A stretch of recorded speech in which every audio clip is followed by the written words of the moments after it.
నేను వచ్చాను. నాకు దేవుడు తెలుసు, కానీ మా అమ్మమ్మ గారి ద్వారా నా దేవుడు చిన్నప్పటి నుంచి చర్చికి వెళ్ళేవాళ్ళు.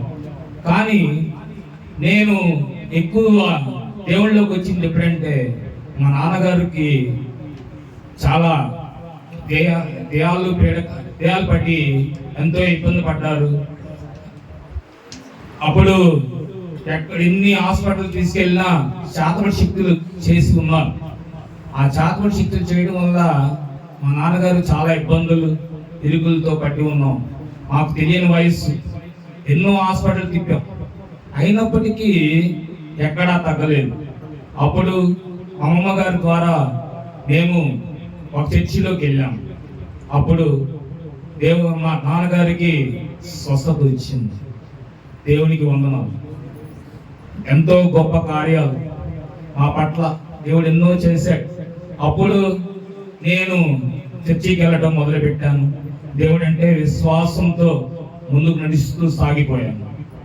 అప్పుడు ఒకప్పుడు మేము పాటలు పాడే వాళ్ళం కూడా కాదు. ప్రార్థన అంటే తెలియదు, ఏదో చర్చికి వెళ్తున్నాం అంటే వెళ్తున్నాం. ఎందుకంటే మా నాన్నగారు స్వస్థ పడ్డారు కాబట్టి మేము దేవుని నమ్ముకున్నాం, ఇంకా బలంగా నమ్ముకున్నాం. దేవుని అంటే విశ్వాసమే. బట్ బాగా విశ్వాసం ఎప్పుడు వచ్చిందంటే మన దేవుడు గొప్ప దేవుడు, ఏదైనా చేయగల సమర్థుడు మన దేవుడు.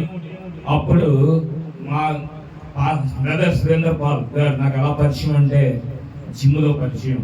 ఆయన ద్వారా ఇంకా నేను దేవుడు ఇంకా ఎదగటం జరిగింది, ఇంకా ముందుకు సాగిపోవటం జరిగింది. ఇంకా ఆయన ద్వారా నేను మారు మనసు రక్షణ కూడా పొందాను. ఆయన నన్ను ముందు నడిపించేవారు. బ్రదర్, నువ్వు ఇబ్బంది పడొద్దు, ఎప్పుడు ఎందుకంటే ఎప్పుడు అలాంటి బ్రదర్ మనకు దొరకడం చాలా అరుదు. మన చుట్టాలే మనకి ఎందుకంటే నడపరండి. అటువంటి సమయంలో మన పాస్టర్ గారు సురేంద్ర పాల్ బ్రదర్, అసలు ఏ విషయంలో నువ్వు భయపడొద్దు, దేవుడు మనకు తోడుగా ఉన్నాడు, నువ్వు మారు మనసు పొందు అన్నప్పుడు నేను మారు మనసు కూడా పొందాను.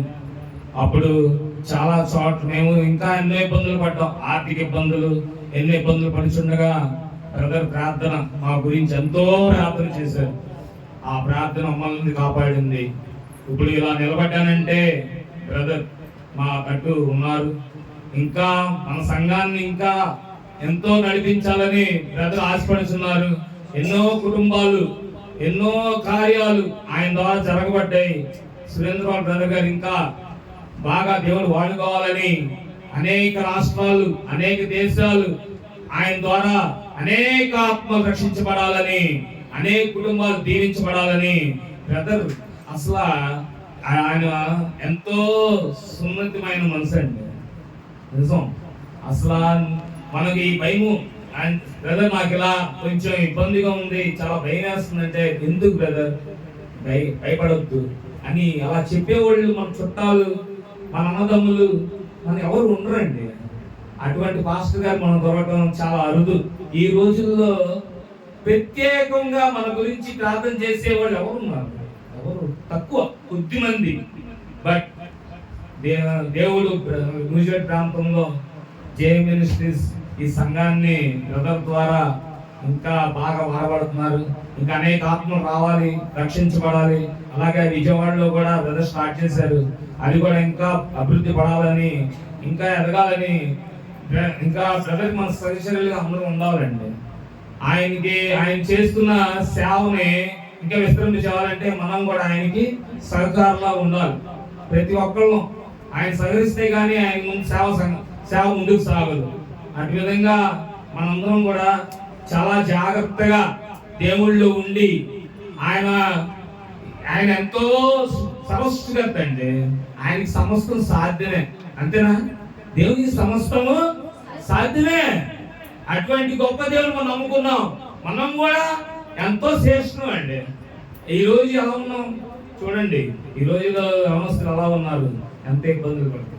కానీ మనకు మంచి పాస్టర్ గారు సురేంద్ర పాల్ గారు మన ముందు నడిపిస్తున్నారు.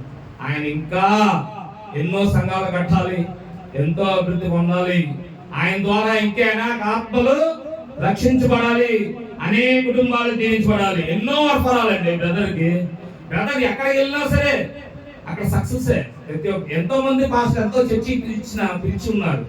ఎక్కడ ఉన్నా సరే దేవుడు బాగా వాడుకుంటున్నాడండి. అటువంటి గొప్ప కృపతో దేవుడు ఆయన లేవనెత్తారు. బ్రదర్ని ఇంకా అనేక సంఘాల వారు ఇంకా వాడబడేటట్టు చేయాలని, దేవుడు ఇంకా ఆయన తోడుగా ఉండాలని, ఆయన కుటుంబాలకు తోడుగా ఉండాలని, బ్లెస్ చేయాలని ఈ చిన్న సాక్షి దేవుడు దీవించింది కాదు.